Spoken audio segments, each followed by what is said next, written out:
Over thinking. कभी कभी ऐसी सिचुएशन आ जाती है कि हमें समझ में नहीं आता है कि हम यहाँ पे क्या स्टेप लें।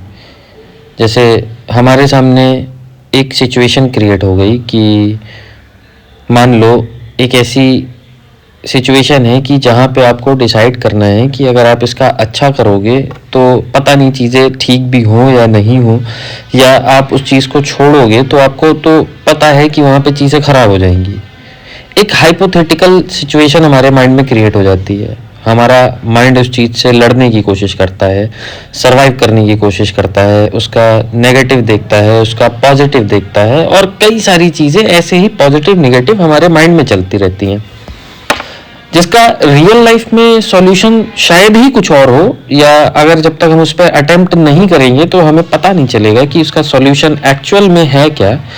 तो ओवर थिंकिंग ये वही चीज़ है जहाँ पे हमारे दिमाग में तमाम ख्याल चल रहे होते हैं, तमाम थॉट्स चल रहे होते हैं, या तमाम चीज़ों से हम लड़ रहे होते हैं, सही गलत, सामने हालात, परिस्थिति, परिवार, खुद की इच्छाएं या खुद के जो ड्रीम्स होते हैं उनसे लड़ रहे होते हैं। सबको हम एक साथ सम अप करने की या उनसे सॉल्यूशन निकालने की कोशिश करते हैं। ओवर थिंकिंग से बचने का सबसे बेस्ट सॉल्यूशन ये है कि जैसे किसी आप सिचुएशन में फंसे, आपको नहीं पता है कि इसका रिजल्ट क्या होगा, थोड़ा सा आप रुकिए, थोड़ी सी गहरी सांस लीजिए, उस सिचुएशन को समझिए कि एक्चुअल में सिचुएशन आई क्या है। आप उस सिचुएशन को जब समझ जाएंगे तो आपको सिचुएशन की कोर प्रॉब्लम पता चल जाएगी कि एक्चुअल में इसका डीपेस्ट रूट क्या है।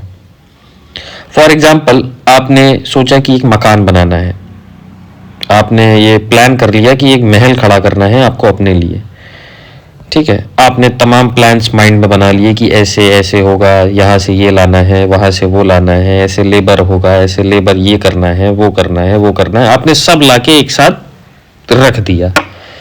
लेकिन मकान सारी चीज़ों से थोड़ी बनेगा, या सारे थॉट से थोड़ी बनेगा, सारी प्रोसेसेस से थोड़ी बनेगा। आपने दिमाग में सोच लिया मकान तैयार है, रहने लग जाओ, नहीं होता ना।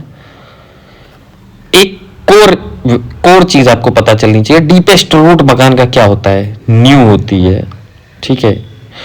एक जगह से आपको स्टार्ट करना पड़ता है, सबसे कोर से। अरे मकान बनाने के लिए सबसे बेसिक पॉइंट क्या है कि आपके पास लेबर हो, आपके पास सप्लाईज हो, और उस मकान को जोड़ने के लिए आपके पास ईंट हो। एक एक ईंट जब जुड़ेगी तब मकान बनेगा। एग्जैक्टली हमारी ओवर थिंकिंग होती है। हमारी ओवर थिंकिंग महल होता है, और उसके अंदर चल रहे हुए काफ़ी सवाल जवाब जो होते हैं वो सप्लाईज होती है उस महल की, उस महल को कंप्लीट करने की। आपके पास सारी चीज़ें हैं, सारी चीज़ों का सॉल्यूशन है, लेकिन आपको कोर चीज़ नहीं पता है कि स्टार्ट कहाँ से करना है।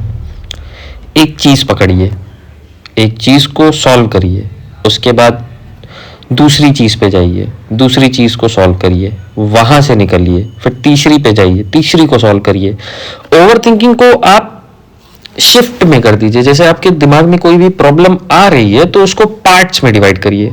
जैसे आपको कैरियर की प्रॉब्लम है, आपके अंदर स्ट्रेस है कि आपके पास टाइम कम है, या ये है वो है, तो स्ट्रेस लेने से कोई फायदा नहीं है। कैरियर की प्रॉब्लम है, हर कोई कहीं ना कहीं जाके लाइफ में कहीं ना कहीं सेटल हो जाता है एट द एंड, लेकिन उसको स्टार्ट करना पड़ता है ना कहीं से। आप उसका कोर समझिए कि आपको स्टार्ट करना है या नहीं करना है। देखो, ख्वाब सब देख लेते हैं, लेकिन ख्वाब पूरा करने के लिए आपको कहीं ना कहीं से शुरू करना पड़ेगा। शुरू करिए, चीज़ों को आगे बढ़ाने की कोशिश करिए, क्या पता उससे बेटर कुछ निकल आए। आप किसी चीज़ में स्टक्ड हैं, उस चीज़ में सोचने से बेटर आप उस चीज़ को करना स्टार्ट करिए। ऐसे ही आपकी ओवर थिंकिंग कम होगी, और जहां आपने एक स्टेप लिया ना, आपका माइंड अपने आप शांत हो जाएगा। फिर माइंड उस चीज को और आगे पुश करने की कोशिश करेगा कि आज एक स्टेप लिया है, कल 2 लेते हैं, परसों 3 लेते हैं, फिर उसके बाद धीरे धीरे धीरे धीरे ऐसे आपकी ओवर थिंकिंग खत्म हो जाती है।